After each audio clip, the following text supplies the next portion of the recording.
¿Qué tal, queridos amigos? Me preguntan si creo yo que pueden unirse los mexicanos. Sería fantástico que los mexicanos pudieran tener conocimiento firme de las cosas. Sería maravilloso que nuestras informaciones llegaran a todos los rincones y pudieran convencer a la mayor parte de los mexicanos siquiera. Pero bien sabemos que históricamente, digamos que la genética histórica nos induce a pensar que es imposible unir lo que siempre ha estado desunido. México nunca ha sido una nación unida como no lo han sido las naciones de ninguna parte del mundo. Ya lo hemos dicho, hay aquí conservadores, liberales conservadores, desde mucho tiempo atrás, desde cuando comenzó el México independiente. Ahora, sugerir unir lo que parece que confluye hacia la misma causa, buscar el bien común para los mexicanos, no tiene tanto efecto como lo hubiera tenido después de un sacudimiento profundo en lo político y en lo social. Aquí lo grave es que se nos vendió la idea de que íbamos a tener una nueva transformación que se equipararía a la independencia, a la reforma y a la revolución. Pero esto no ocurrió. Estamos todos al aire. Miren ustedes, por ejemplo, la cantidad de cambios que ha habido en la mayor parte de las secretarías de Estado. Esto nos habla de un gabinete vulnerable, bastante mediocre, diría yo, que no tiene mayores funciones porque todas las acapara el presidente de la República. Entonces, en este sentido, es muy difícil hablar de poder unificar criterios. Lo que tenemos que hacer es ver cuáles son los puntos de convergencia ideales para defender lo que es nuestro. Ya lo dijimos el día de ayer. Y esto viene a colación porque designan como secretaria de Educación Pública a una mujer que tiene un perfil muy parecido a la saliente titular de la SEP, Delfina Gómez Álvarez. Ahora llega Leticia Ramírez Amaya, quien había sido directora de atención a la ciudadanía. Bueno, es un puesto que tenía cuando era jefe de gobierno López Obrador, un poquito después de que era jefe de gobierno, casi en el último año. Bueno, acuérdense que López Obrador estuvo al frente de la jefatura de gobierno del entonces Distrito Federal de 2000 a 2005. Porque hay quienes dicen, bueno, es que esta señora comenzó en el gobierno de López Obrador. No es así, en el gobierno local, digamos. Pero sí ha tenido cercanía con él. Una cercanía, pues no tan amplia, no tan estrecha, ni siquiera podríamos decir que se trata de una amistad o de una complicidad como las que abundan en el gabinete, porque muchos de los puestos que hay ahí se los repartieron los cómplices y aquellos a los que les debía un favor López Obrador. En el caso de la maestra Leticia Ramírez, no veo yo que haya ninguna posibilidad de cambio en las estrategias educativas fallidas. Y lamentablemente esto ocasiona un terrible golpe a la juventud, a la niñez, que están sujetos a las políticas estatales. Delfina Gómez sencillamente dejó la Secretaría de Educación Pública en estado de desastre, de catástrofe.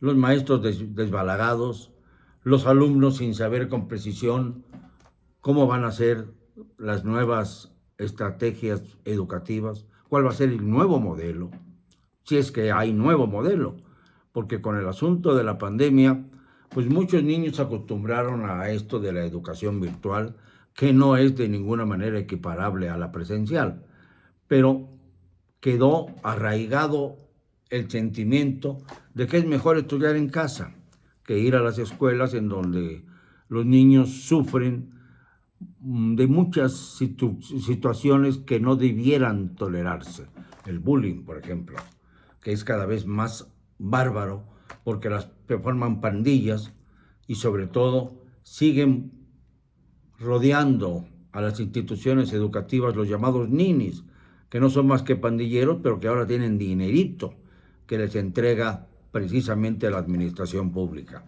Ya he condenado yo en varias ocasiones el hecho de que se entregue dinero a los ninis, porque esto alienta sus posibilidades de comprar vicio. Esto es realmente lo que debiéramos estudiar para analizar por completo cuál es la situación del México contemporáneo. Y el México contemporáneo está lastimado por distintos veneros, no solo los políticos, los educativos, obviamente los militares, en donde hay una enorme confusión acerca de los mandos y de el absurdo que consiste en absorber a la Guardia Nacional por parte de la Sedena sin saber qué van a hacer con los 277 cuarteles que el señor López Obrador ordenó construir para dar alojamiento y sede a los miembros de la Guardia Nacional.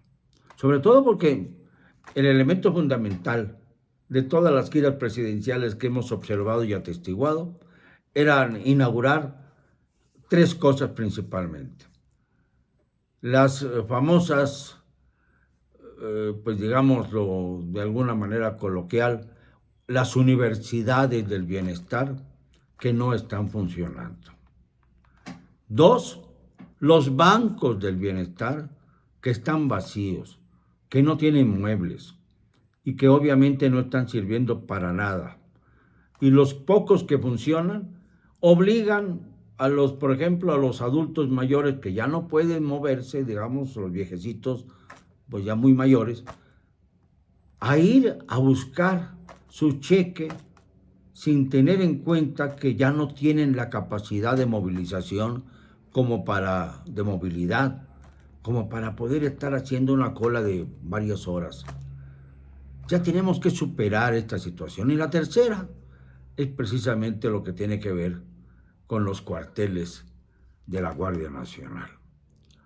Tres asuntos que quedan como evidencia de lo mal que ha administrado el gobierno Andrés Manuel López López Obrador. Tenemos que hacer un esfuerzo de análisis más allá de nuestras simpatías y antipatías, más allá de si somos conservadores o liberales. Yo, por ejemplo, comulgo con muchas ideas de los liberales, mayormente, pero también acepto las ideas y los principios de algunos conservadores.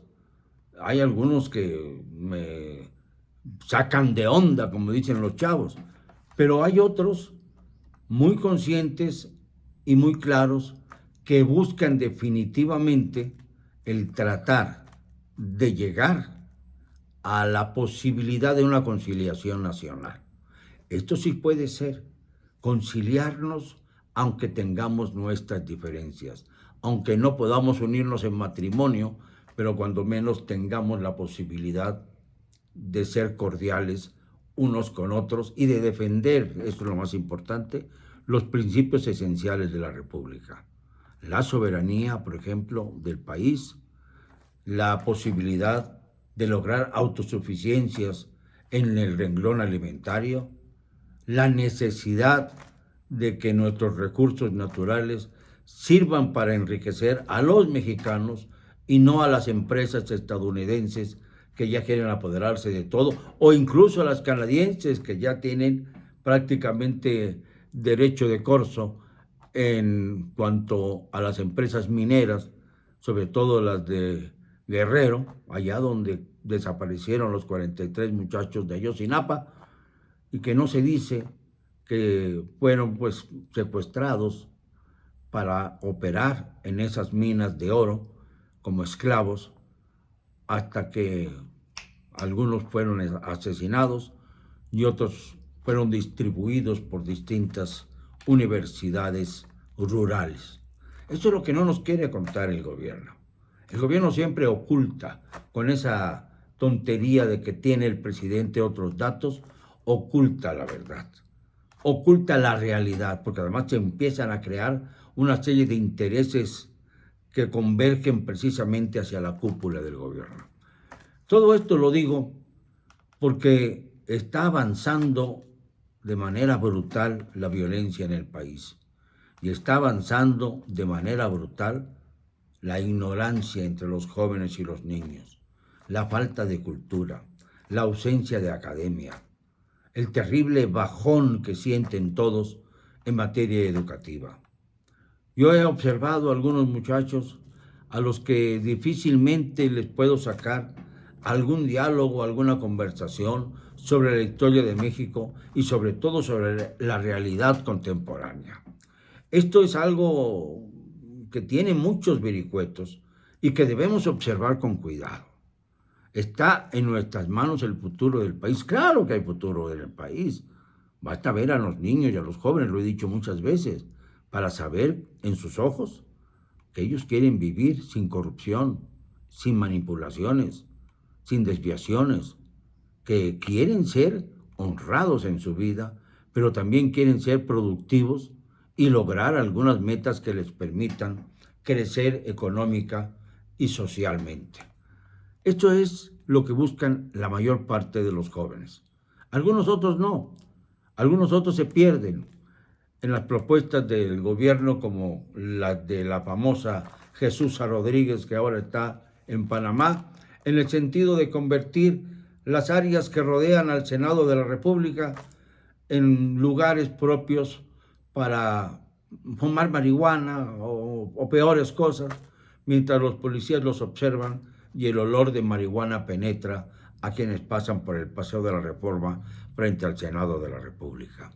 Esto es lo que queremos para México, crear espacios para el vicio en lugar de combatirlo y evitar que este vicio nazca del narcomenudeo mientras los narcos grandes se van apoderando territorialmente de nuestro país. Eso es realmente lo que podemos recoger de la agenda presidencial en estos días terribles. En esto sí nos debemos unir los mexicanos, porque estamos bajo el fuego de un artificio que simple y sencillamente se apaga al poco tiempo de que se lanza al aire. Estamos, sí, ante un gobierno que ha prometido muchas cosas y que no ha cumplido en nada. Y lo más grave, cuando dicen que criticamos con fiereza al presidente actual, les debemos contestar con la misma claridad que si lo criticamos es precisamente porque hubo 31 millones de personas que confiaron en él cuando logró su victoria electoral. Y tiene pues más deber que ningún otro de sus predecesores a cumplir con lo ofrecido, a cumplir con su palabra, que desgraciadamente a estas alturas ya está deshecha, ya ha perdido la historia. Entonces ahí es donde tenemos que ver hacia adelante, ver con claridad y decir en qué podemos converger los mexicanos. ¿Qué debemos salvar? ¿Qué debemos hacer para que ese futuro que sabemos que existe no vaya a caerse hacia el abismo? ¿Cuánto debemos aportar en paciencia, en esfuerzo y en trabajo para lograr que no nos arrebate nuestro futuro y que nuestros hijos y nietos no sufran lo mismo que hemos padecido nosotros? La demagogia, la infecundidad, la paralización, la pobreza permanente en el agro, la actitud rufianesca de los líderes sindicales, como por ejemplo Napito Gómez Urrutia, quien ahora que están todavía en el plan de rescatar a los mineros de la Agujita ya en Coahuila, se fue a Las Vegas a celebrar como lo hacía antes, como lo hizo cuando ocurrió la tragedia de Pata de Conchos en el año de 2006. Se fue a refugiarse a Canadá y de Canadá lo rescató López Obrador para convertirlo en senador de la República. Esto es uno más de los grandes golpes, de las grandes afrentas, yo diría que de las grandes bofetadas que le ha dado el gobierno al pueblo de México. Y por eso tenemos la obligación de encontrar un camino que nos lleve a todos hacia donde está el faro de la luz que tenemos que encontrar los mexicanos, no con proyectos estériles, sino con claridad en la mira.